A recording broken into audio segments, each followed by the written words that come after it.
Depuis le début des combats à Gaza, les Israéliens accusent les hommes du Hamas de se cacher délibérément parmi les civils, d'emprunter les ambulances du Croissant Rouge et de pousser les soldats de Tsahal à combattre dans les zones les plus urbanisées. Il y a 24 heures, les démineurs de Tsahal ont été confrontés à une première en la matière. Une unité a découvert cette école, attenant à un zoo, dans le quartier de Zeytoun, dans la périphérie de Gazaville. Sous cette table en bois, un détonateur relié à de nombreux pains de plastique disséminés autour du bâtiment principal. L'objectif des hommes du Hamas était clair, attirer les militaires israéliens dans un piège et faire exploser toute la structure.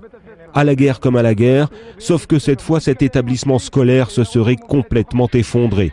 Une école détruite, un zoo dont les animaux périssent sous le feu, c'est bien les symboles recherchés par les islamistes qui veulent prouver au monde que les Israéliens ne respectent décidément rien.